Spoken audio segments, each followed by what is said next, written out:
James, many congratulations. You backed up your first round performance with another brilliant one this evening.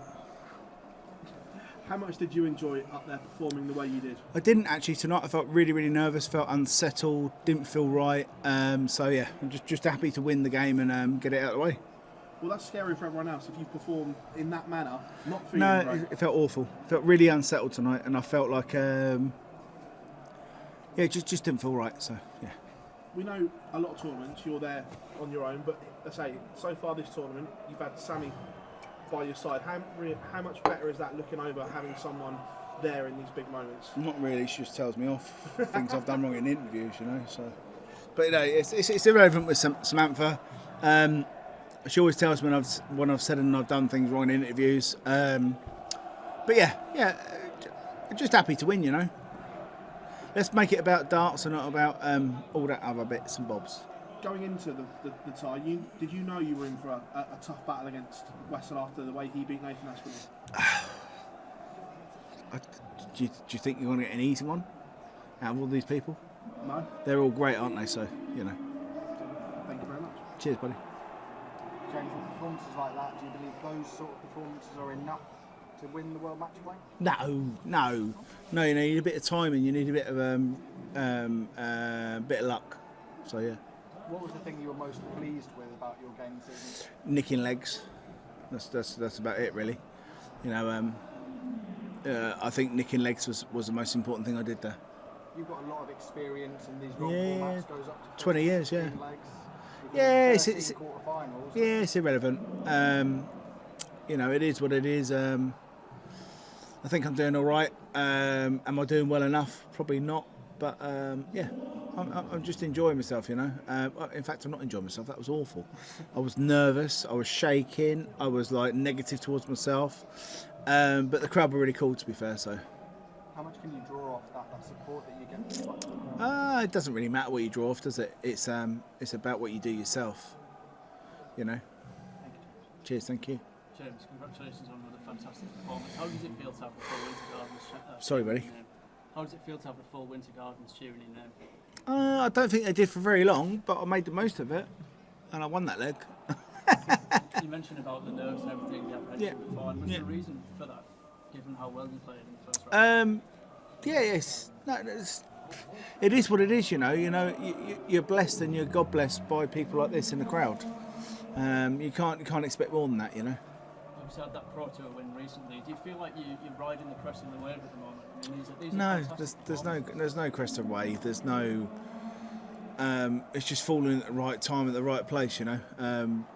I think, and I mean it in the politest way possible. I think it's a little bit of ignorance, because I've had 110s, 105s and stuff throughout the last 3-4 years.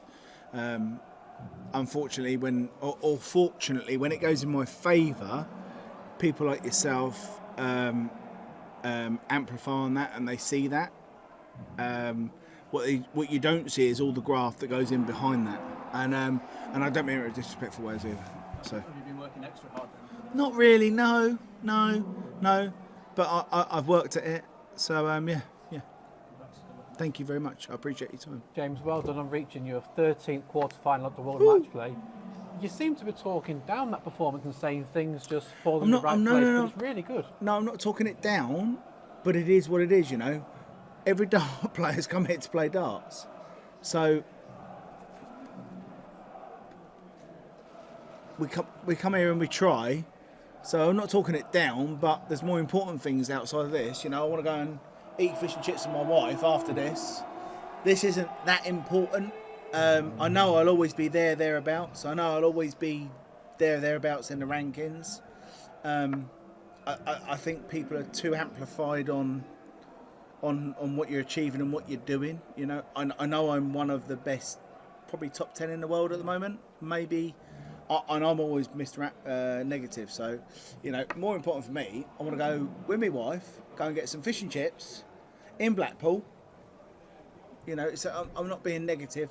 I'm being really respectful to the guy I just beat, because I think he let me off a lot of opportunities for himself.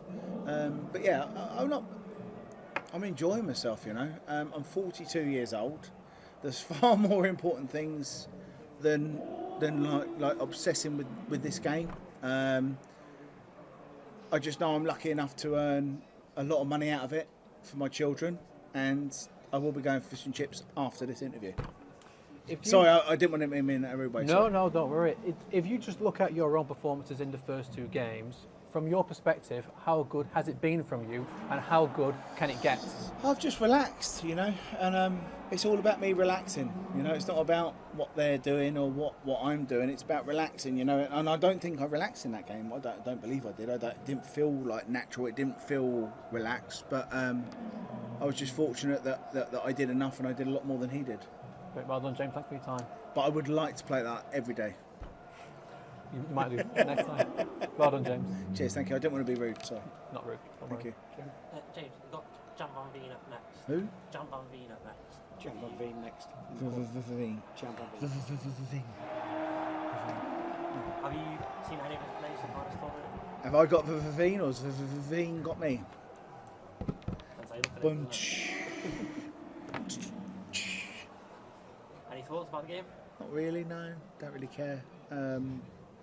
I've just started playing all right again, so I'm not going to not look you in the eyes and go, I think I'll do all right. So it is what it is, Is that tomorrow? No, you got a day off. On Yes, Thursday. I've got a day off. If you'd have said I didn't have a day off, I'd have been like, I don't want to do that. But now I've got a day off. I'm happy as Larry. I go home to see my wife, Arthur and Alfred.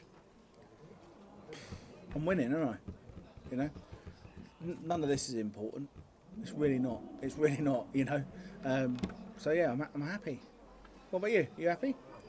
Good. Got all the answers you needed tonight? Yeah. Perfect.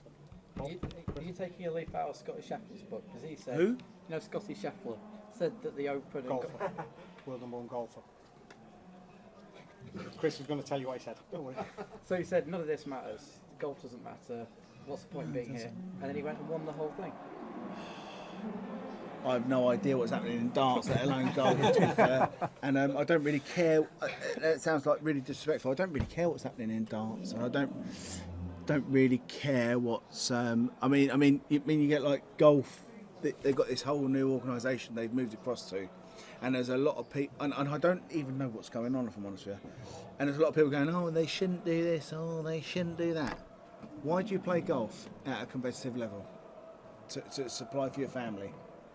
So all I do is I take me out off to them, and I think they're all earning a bundle of money, and no one really cares about what people think within reason.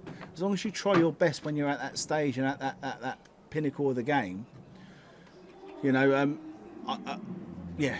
not really interested in what another golf player says, because golf players aren't even close to being on the pressure or the pedestal that dart players are put upon. So you can't compare that. He must get in his. Is it a golf player? He's golf. What would you say? Yeah. So is number 1 in the world? Yeah. No? Yeah. So how does he get to a tournament? Is it a private jet? Probably. Right. So when I get on an EasyJet flight, no, you're laughing and joking. You're laughing and joking. So let's be serious. We're comparing, right? So when he gets in his private jet, he doesn't have to get on an EasyJet. He doesn't have to get on a happy bus. He doesn't have to do all those things. So it's non-comparable, really. And I think you should perhaps do what dart players do and see what they have to see and do what they have to do. Because you can't. It's non-comparable, and it's quite amazing what dart players achieve when they don't have all that up their bottom. Don't get me wrong. I'd love to get on a private jet. I'd love to be in a backwards entrance in an airport. But I'm a dart player. I will do EasyJet. I will do Ryanair because I am what I am. You got Luke Littler, which is possibly starting to do different things, but it's. I think what dart players do and how much they travel and where they go with how they get treated is some kind of bloody miracle, because when someone like yourself compares them to golf players, it's not relevant, is it? It's quite detached. Well, I guess with the prize money increase one day. It's nothing like it. It's nothing like it. I tell you what, you come and follow us for 12 months, and we'll see how you feel and see what you think. Yeah. I think that's a fair, reflective. Yeah, their money's different. It's not nothing about money. It's just how they travel. Yeah. It's how they travel, isn't it? Yeah, I mean, would you travel 12 hours to get to a floor tournament? Would you do that? Well, Would you travel 12 hours to go to report on a tournament? Would you do that? Would you do that 3 times in a week? No, you wouldn't. So I think you should probably reflect and that's not in a disrespectful way. That's fine. The comparison really was more of you talking down what the point was and taking the pressure. Sorry, I must have missed. Sorry. Yeah, so he was saying none of this matters, and it was kind of taking the pressure off him, I guess. It's I don't think it's comparable. If comparable. you were using the same kind of technique. No, and I appreciate that. Sorry, I was sort of probably quite stern. It's non-comparable. You know, it's non-comparable. You know, I mean, people get on their private jets to go to a tournament. We get delayed for 12 hours to go on an EasyJet, and again, I didn't mean it in a rude way. So, and that's how it really is. You know, there's no PDC player that gets any special treatment to go fast forward in that direction. But I mean, I wish I was, and I wish I did. So if this guy, if he wants to invite me on his private jet to go to a tournament, I'm your man, and I will go there. I might even wash his car before it.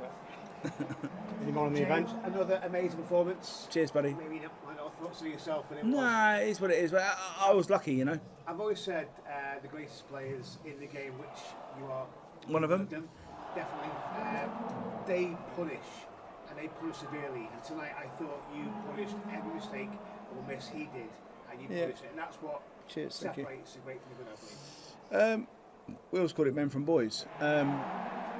But I just think I was lucky, you know. I mean, he missed so many shots and so many opportunities, or did I make him miss those? I don't know. You know, I'm just really happy, you know. The first game I played really, really well, and this game I went up there, I was nervous, I was detached, and it didn't feel right. So, you know, I'm really happy that I won. But you sometimes make a very difficult game to master look effortlessly easy sometimes. Well, it wasn't without effortless. any stress, you don't ever get rattled. You just carry on, and you reel off 104 like it's putting the kettle on.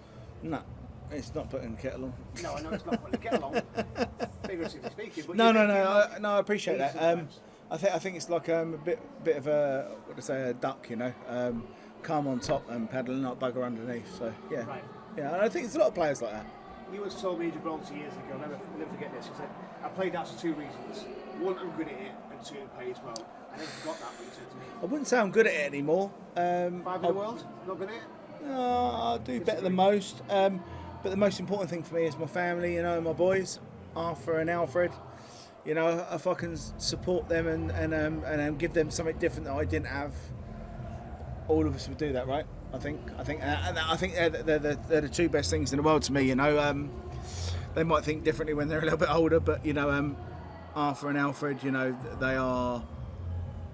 they're my main objective, and I just want to make things a little bit different for them as they were for me. And as long as I'm healthy enough, not as I can, as long as I'm healthy enough to do what I do, you know, that's what I'll do. Something MVG said, his kids are his world. He's doing it all. Yeah, of course they are. That's it. And do you know what? Michael Van Gerwen is one of the biggest wind-up. I'm not going to use too many words, but his children, they are everything to him. You know, he can be the biggest wind-up. He can be a pain in the arse, but his children, he will put before anything and anyone.